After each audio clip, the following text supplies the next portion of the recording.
کہ زمانے ماضی میں ہر قسم کے جرائم سے لوگ اجتناب برتتے تھے، ہر قسم کے گناہوں سے رکے رہتے تھے، اپنے آپ کو معصیات سے روکے رہتے تھے، یہاں تک کہ اس مہینے کی عظمت میں اس کے تقدس کو باقی رکھنے کے لیے زمانے جاہلیت میں لوگ اپنے بتوں کے نام سے جانور ذبح کرتے تھے، اور اس رسم بد کو انہوں نے عطیرہ کا نام دیا ہوا تھا۔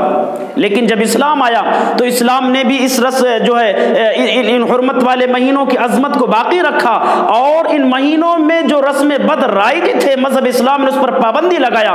اللہ کے نبی جناب محمد الرسول اللہ صلی اللہ علیہ وسلم نے ارشاد فرمایا کہ کائنات کے لوگوں لا فرع ولا عطیرہ، اسلام میں نہ تو فرع ہے اور نہ تو عطیرہ ہے۔ فرع کہتے ہیں اونٹ، گائے اور بکری کا وہ پہلا بچہ جو زمانے جاہلیت میں لوگ اپنے بتوں کے نام سے ذبح کرتے تھے، اور عطیرہ اس جانور کو کہتے ہیں جو رجب کے مہینے میں لوگ اپنے بتوں کے نام سے ذبح کرتے تھے۔ مذہب اسلام نے اس رسم بد پر پابندی لگایا اور ان عظمت والے مہینوں کی عظمت کو اور زیادہ اونچا کر دیا۔ ان کی تقدس کو باقی رکھنے کے لیے اللہ کے نبی جناب محمد الرسول اللہ صلی اللہ علیہ وسلم نے یہ اعلان کر دیا کہ کائنات کے لوگوں، ان کے تقدس کا تقاضا یہ ہے کہ شرک و بدعات سے اپنے آپ کو دور رکھو۔ ان کے تقدس کا تقاضا یہ ہے کہ اپنے آپ کو ہر قسم کے رسومات قبیحہ سے بچا کر کے رکھو۔ ان کے عظمت و تقدس کا تقاضا یہ ہے کہ اپنے آپ کو ہر قسم کے برائیوں سے محفوظ رکھو۔ یہ ان کی عظمت کا، ان کے تقدس کا تقاضا ہے۔ اور اللہ تبارک و تعالی نے ایسے اعمال قبیحہ کو شرک اکبر کہا ہے۔ اللہ تبارک و تعالی نے ارشاد فرمایا حرمت علیکم المیتۃ والدم ولحم الخنزیر وما اہل لغیر اللہ بہ والمنخنقۃ والموقوذۃ والمتردیۃ والنطیحۃ وما اکل السبع الا ما زکیتم وما ذبح علی النصب وان تستقسموا بالازلام ذالکم فسق۔ اللہ عز و جل نے ارشاد فرمایا او کائنات کے لوگوں، مردار تم پر حرام ہے، کائنات کے لوگوں بہتا ہوا خون تم پر حرام ہے، او کائنات کے لوگوں وما احل لغیر اللہ بہ، کائنات کے لوگوں وہ تمام کی تمام چیزیں حرام ہیں، وہ تمام کی تمام ماکولات حرام ہیں، وہ تمام کی تمام مشروبات حرام ہیں جس پر غیر اللہ کا نام لیا گیا ہو۔ والمنخنقۃ، او کائنات کے لوگوں وہ جانور بھی حرام ہے، وہ جانور بھی حرام ہے جو گلا گھٹ کر کے مر گیا ہو۔ والموقوذۃ، وہ جانور بھی حرام ہے جو چوٹ لگ کر کے مر گیا ہو۔ والمتردیۃ، وہ جانور بھی حرام ہے جو بلندی سے گر کر کے مر گیا ہو۔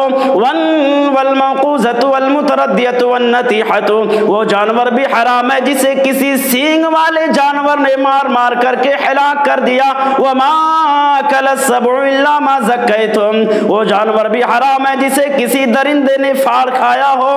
الا ما زکیتم، یہ اور بات ہے کہ تمہیں ذبح کرنے کا موقع مل گیا ہو۔ وما ذبح علی النصب، وہ جانور بھی حرام ہے جو کسی کے آستانے پر ذبح کیا گیا ہو، کسی کے مزار پر ذبح کیا گیا ہو۔ وما ذبح علی النصب وان تستقسموا بالازلام، وہ کائنات کے لوگوں یہ عمل بھی حرام ہے کہ تم تیروں کے ذریعے سے، پاسوں کے ذریعے سے اپنی قسمت معلوم کرو، اپنی تقدیر کا اندازہ لگاؤ۔ یہ تمام کے تمام جو اعمال ہیں وہ حرام ہے۔ اللہ عز و جل نے، رب کبریا نے وما اہل لغیر اللہ بھی کہہ کر کے ان تمام کے تمام جانوروں کو، تمام کے تمام اشیاء کو حرام قرار دے دیا جو غیر اللہ کے نام پر ادا کیے جاتے ہیں، جن اشیاء پر غیر اللہ کے نام لیے جاتے ہیں۔ وما ذبح علی النصب کہہ کر کے ان تمام کے تمام جانوروں کو حرام قرار دے دیا جو کسی کے آستانوں پر ذبح کیے جاتے ہیں، اگرچہ وہ جانور اللہ کا نام لے کر کے ذبح کیے جاتے ہیں۔ یہ مذہب اسلام نے ان حرمت والے مہینوں کی عظمت کو اور زیادہ بڑھا دیا۔ کائنات کے لوگوں، ان کی عظمت کا تقاضا یہ ہے تمام کی تمام محرمات سے اپنے آپ کو بچا کر کے رکھو۔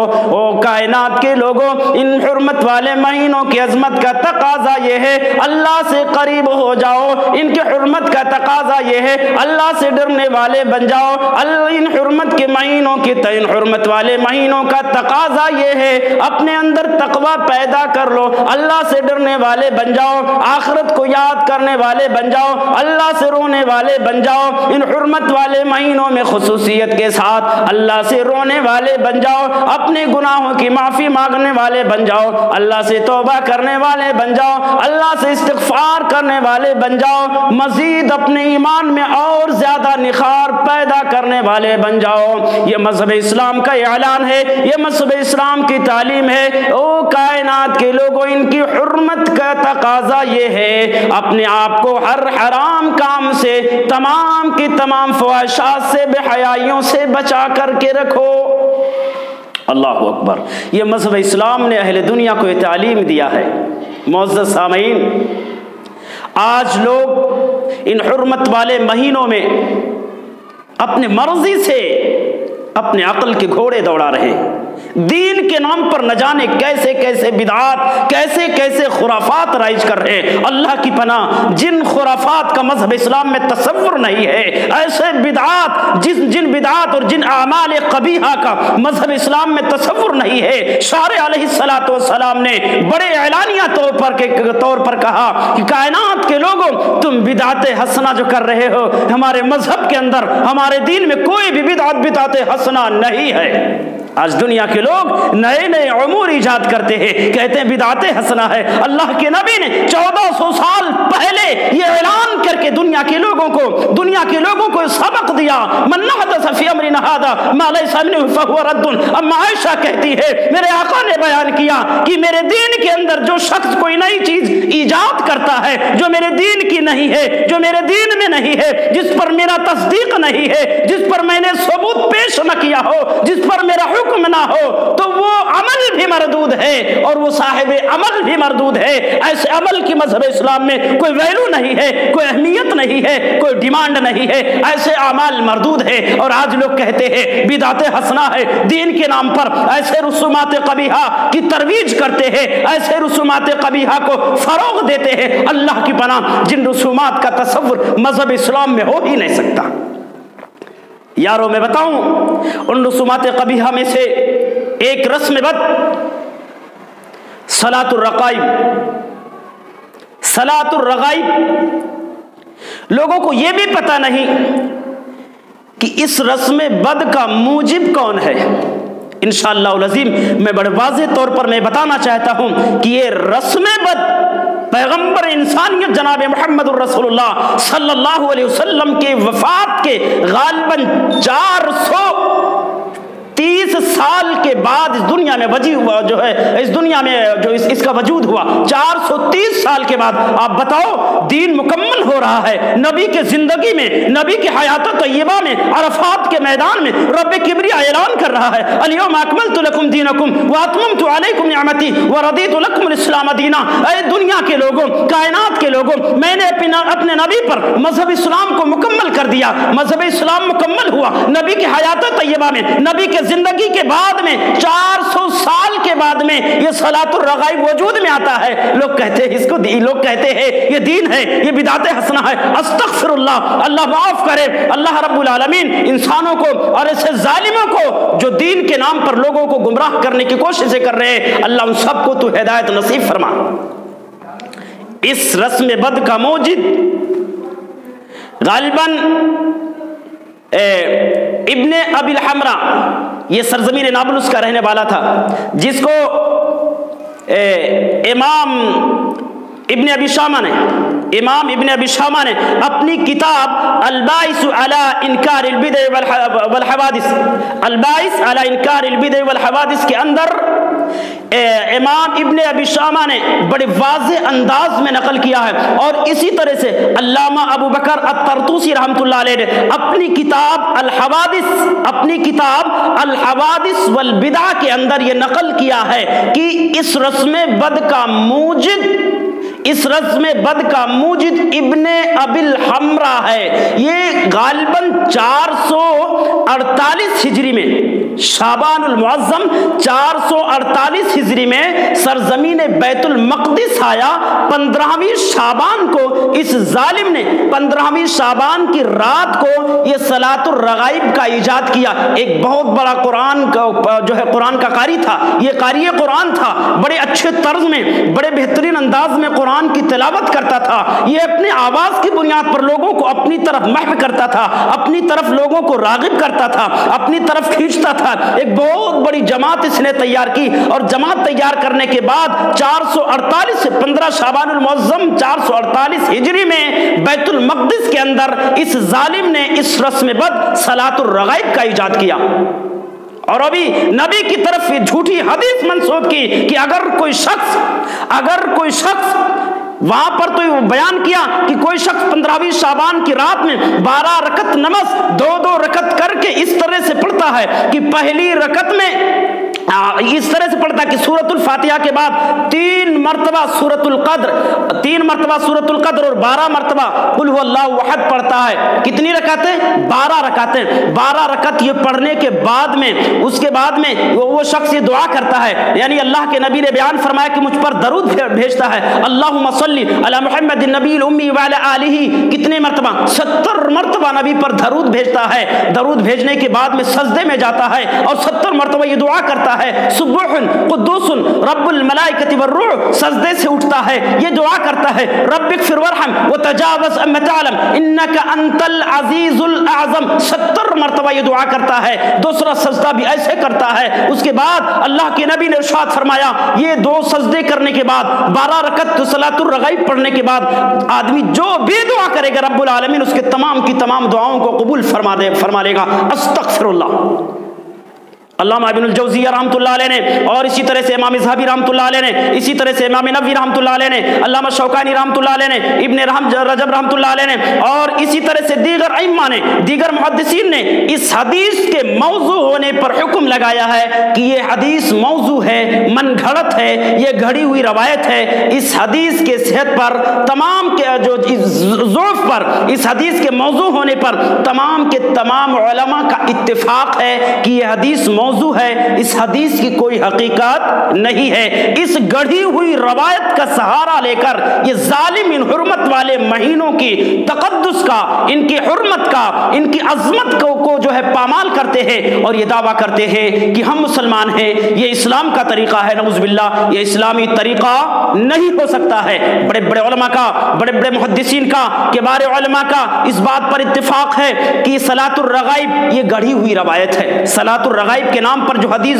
جو ہے بیان کی جا رہی ہے یہ نبی کی طرف، نبی پر ایک بہتان ہے، نبی پر ایک الزام ہے۔ ہمارے نبی کی بات ایسی ہو ہی نہیں سکتی ہے۔ اللہ کے نبی جناب محمد الرسول اللہ صلی اللہ علیہ وسلم پر یہ ایک بہتان عظیم ہے جو یہ ظالم اسلام کے نام پر اللہ کے نبی پر گڑھ رہے ہیں، اللہ کے نبی پر لگا رہے ہیں۔ ہم دعا کرتے ہیں بار الہ ہم مسلمانوں کو صحیح سمجھ عطا فرمائے، قرآن اور سنت کی صحیح سمجھ عطا فرمائے۔ معزز سامعین، اسی طریقے سے اس مہینے کے اندر کوڑے 22 رجب کے کوڑے بیان کیے جاتے ہیں۔ 22 رجب ظالموں کو یہ بھی پتہ نہیں ہے، اہل دنیا کو یہ بھی معلوم نہیں ہے اس کا موجد کون ہے، یہ ایجاد کب ہوا ہے، یہ رجب کے کوڑے کا ایجاد کب ہوا ہے، اسے دنیا میں آئے کتنے سال ہوئے ہیں، کیا نبی کے زمانے میں یہ آیا ہے یا نبی کے زمانے کے بعد یہ آیا ہے۔ امام جعفر صادق رحمۃ اللہ علیہ کے نام سے ظالموں نے، شیعوں نے، امام جو ہے صحابی رسول حضرت معاویہ رضی اللہ تعالیٰ عنہ کے جو دشمن ہیں،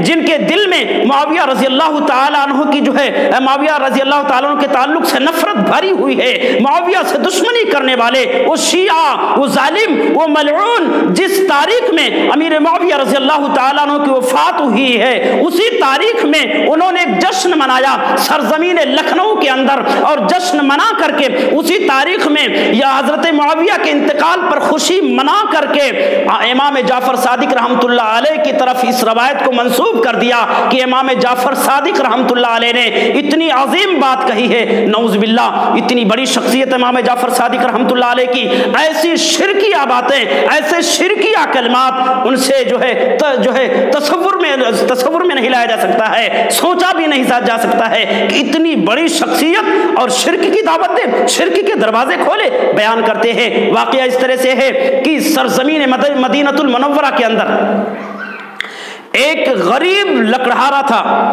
اس کی بیوی مدینہ میں وہ ایک وزیر کے ہاں مزدوری کرتی تھی۔ اچانک، اور یہ لکڑہارا بڑا مزدور، بڑا قلاس تھا، محتاجی کی زندگی گزار رہا تھا، تقریباً 12-15 سال سے در بدر کی ٹھوکریں کھا رہا تھا، ذریعہ معاش کا کوئی نظر نہیں آ رہا تھا۔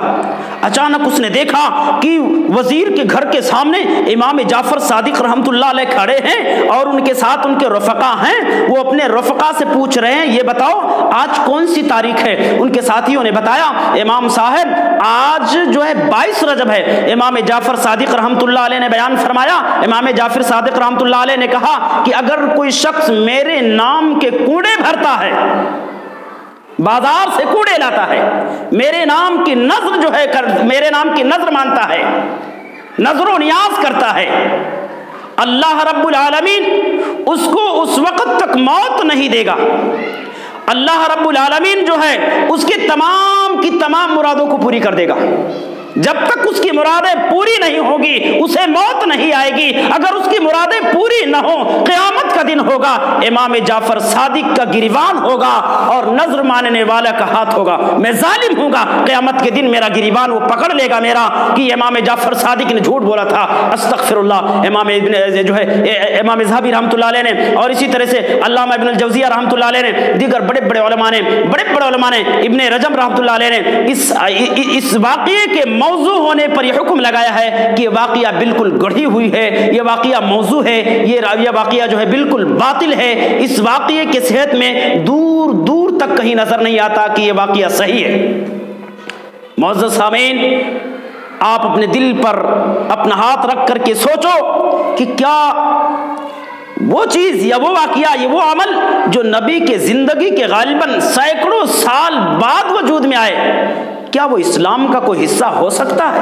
نعوذ باللہ، بالکل ایسا ممکن نہیں ہے۔ آپ بتاؤ، غالباً یہ سن 1900 کے بعد لکھنؤ کی سرزمین پر یہ رسم بد کوڑے 22 رجب کے جو کوڑے ہیں لکھنؤ کی سرزمین پر سن 1900 کے بعد وجود میں آیا اور اسے دین کا حصہ سمجھا جا رہا ہے۔ نعوذ باللہ، یہ نظر ماننا یہ اللہ رب العالمین کے ذات کے ساتھ خاص ہے، اس کے بندوں کے ساتھ نظر ماننا، اس کے بندوں کے لیے نظر ماننا یہ بالکل جائز نہیں ہے۔ نظر و نیاز یہ عبادت ہے، اور عبادت صرف اللہ کے لیے کی جا سکتی ہے، اس کے بندوں کے لیے عبادت کرنا بالکل حرام ہے، یہ شرک اکبر ہے۔ آج بہت سارے گھروں کا آپ جائزہ لیں گے، اللہ اکبر، اللہ کی پناہ، بہت سارے گھروں میں امام جعفر صادق رحمۃ اللہ علیہ کے نام کے چبوترے بنے ہوئے ہیں، امام جعفر صادق رحمۃ اللہ علیہ کے نام سے نظر و نیاز کیے جاتے ہیں، امام جعفر صادق رحمۃ اللہ علیہ کے نام سے روزے رکھے جاتے ہیں، امام جعفر صادق رحمۃ اللہ علیہ کے نام پر پکوان پکائے جاتے ہیں، شربتیں پلائی جاتی ہے، سبیلیں لگائی جاتی ہے۔ استغفر اللہ، یہ بدعت ہے، یہ بدعت ہے، شرک ہے، شرک ہے، یہ شرک کے دروازے ہیں۔ ایسے رسومات قبیحہ سے ہم تمام کے تمام مسلمانوں کو بچنے کی ضرورت ہے۔ اللہ رب العالمین ہم تمام مسلمانوں کو ایسے رسم بد کو سمجھنے کی اور ایسے رسم بد سے بچنے کی اور بچانے کی توفیق عنایت فرمائے۔ معزز سامعین، اسی طرح سے رجب المرجب کے فضیلت کے حوالے سے ایک جھوٹی حدیث پیش کی جاتی ہے، اس حدیث کی بھی میں پوسٹ مارٹم کرنا چاہتا ہوں۔ وہ حدیث پیش کرتے ہیں کہ رجب الشہر اللہ و شعبان الشہر و رمضان الشہر امتی، کہ رجب اللہ کا مہینہ کس کی طرف منسوب کیا جاتا؟ اللہ کے نبی کی طرف، رجب المرجب کے فضیلت کے حوالے سے، کہ اللہ کے نبی نے ارشاد فرمایا رجب اللہ کا مہینہ، شعبان میرا مہینہ، اور رمضان المبارک کا مہینہ میری پوری امت کا مہینہ ہے، میری پوری امت کے لیے وہ مہینہ ہے۔ استغفر اللہ، اس روایت کا جو راوی ہے، اس حدیث کا جو راوی ہے، اس کا نام ابو بکر بن الحسن النقاش، ابو بکر بن الحسن النقاش۔ تمام کے تمام علماء کا اتفاق ہے کہ یہ راوی جو ہے متہم بالکذب کذب ہے، یہ کذاب راوی ہے، یہ وضاع ہے، حدیثیں گڑھا کرتا تھا، حدیثوں کو جو ہے گڑھ گڑھ کر کے لوگوں کے سامنے بیان کیا کرتا.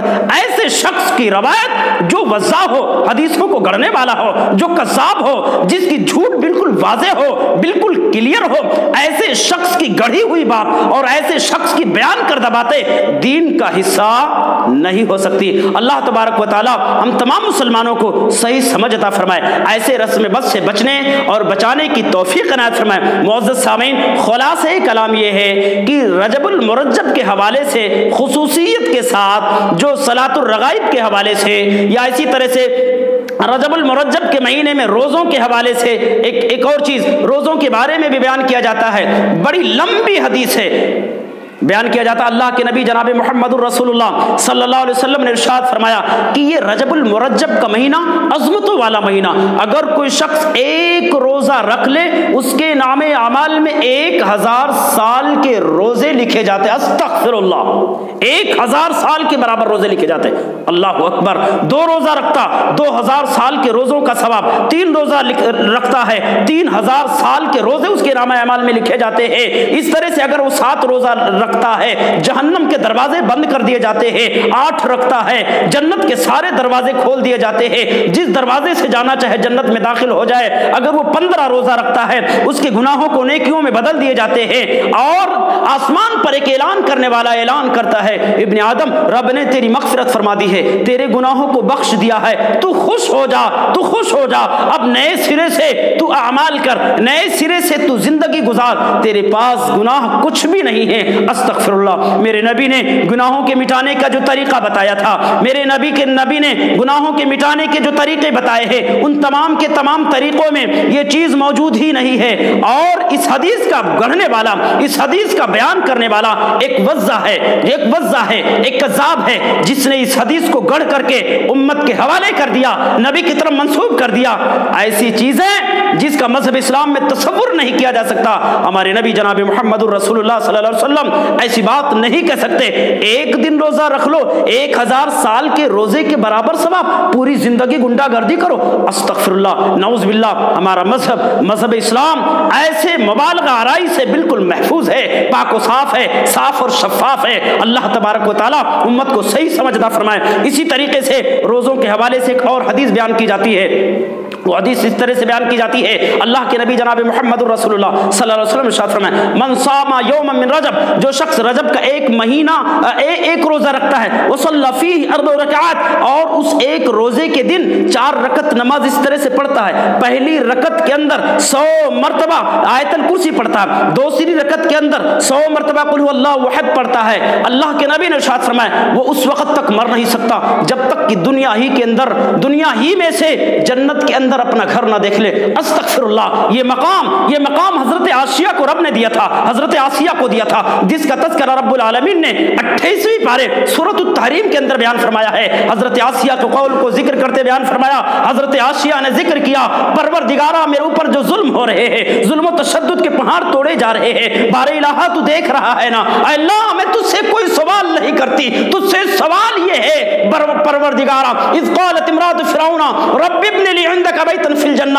بار الہ میں تجھ سے سوال کرتی ہوں کہ میرا مقام اپنے عرش کے بازو میں جنت میں بنا دے، جسے رب کبریا نے 28ویں پارے کے سورۃ التحریم کے آخری آیات کے اندر ذکر فرمایا ہے. یہ مقام رب نے حضرت آسیہ کو دیا تھا، اور یہ آج ظالم کسی کو بھی دے رہے ہیں. شریعت کا نازل ہونا بند ہو گیا، لیکن یہ ظالم اپنے مرضی سے جس کو چاہتے ہیں مغفرت کا اعلان کر دیتے ہیں، جس کو چاہتے ہیں خلود فی النار کا اعلان کرتے ہیں. استغفر اللہ. معزز سامعین، یہ مذہب اسلام یقیناً ایسے مبالغہ آرائی سے اور ایسے رسم بد سے بالکل پاک و صاف ہے، صاف اور شفاف ہے. اللہ سے ہم دعا کرتے ہیں باری الہ ہم تمام مسلمانوں کو قرآن اور سنت کی صحیح سمجھتا فرمائے. الہ العالمین جب تک ہم سب کو اس دنیا کے اندر زندہ رکھ، خالص کتاب اللہ سنت رسول اللہ صلی اللہ علیہ وسلم کے مطابق زندہ رکھ، اور جب ہم سب کا خاتمہ ایمان بالخیر ہو. آمین. تقبل یا رب العالمین. السلام علیکم ورحمۃ اللہ.